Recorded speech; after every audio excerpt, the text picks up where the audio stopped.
നമസ്കാരം, ഇത് filmy beat Malayalam. വിവാദ സിനിമകൾ കൊണ്ട് ശ്രദ്ധേയനായ സംവിധായകനാണ് വേലു പ്രഭാകരൻ. എന്നാൽ കഴിഞ്ഞ ദിവസം അദ്ദേഹം വാർത്തയിൽ നിറഞ്ഞു നിന്നത് വിവാഹവുമായി ബന്ധപ്പെട്ടാണ്. 60കാരനായ വേലുവിന് വധുവായി എത്തിയത് 30കാരിയായ നടി ഷേർലി ദാസ് ആയിരുന്നു.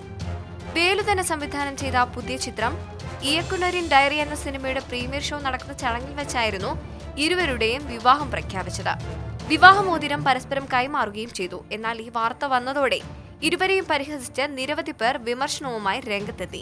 പലരും സോഷ്യൽ മീഡിയയിലൂടെ വേലുവിനെ ട്രോളുകയും ചെയ്തു. എന്നാൽ ഇതിന് മറുപടിയുമായി രംഗത്തെത്തിയിരിക്കുകയാണ് വേലുവും ഷേർലിയും. എന്റെ പ്രായത്തിൽ ഈ രാജ്യത്ത് ആരും വിവാഹം കഴിക്കില്ല, കാരണം നമ്മുടെ രാജ്യം അത്രമാത്രം പുരോഗമിച്ചിട്ടില്ല. ഡൊണാൾഡ് ട്രംപ് 74-ാം വയസ്സിൽ വിവാഹം ചെയ്യുകയാണെങ്കിൽ അത് ആർക്കും പ്രശ്നമല്ല. എല്ലാ മനുഷ്യനും ജീവിതത്തിൽ ഒരു പങ്കാളി വേണം. അപ്പോഴാണ് ഷേർലി കടന്നു വരുന്നത്. എന്നെ നന്നായി മനസ്സിലാക്കുന്ന ഒരു വ്യക്തിയാണവർ. നേരത്തെ ഒരു ഭാര്യ ഉണ്ടായിരുന്നു, ഞങ്ങൾ പിരിഞ്ഞു. കുറെ കാലമായി ഒറ്റയ്ക്കായിരുന്നു. ആ ഏകാന്തതയിലേക്കാണ് ഷേർലി വന്നത്, വേലു പറയുന്നു. വളരെ സത്യസന്ധനായ വ്യക്തിയാണ് വേലുവെന്നാണ് ഷേർലി പറയുന്നത്. കൂടുതൽ അടുത്തപ്പോൾ അദ്ദേഹത്തെ പൂർണ്ണമായി മനസ്സിലാക്കാൻ കഴിഞ്ഞു. അതുകൊണ്ടാണ് വിവാഹം ചെയ്യാൻ തീരുമാനിച്ചത്. സത്യസന്ധമായ ബന്ധങ്ങളിൽ പ്രായം ഒരു തടസ്സമല്ലെന്നും ഷേർലി പറയുന്നു.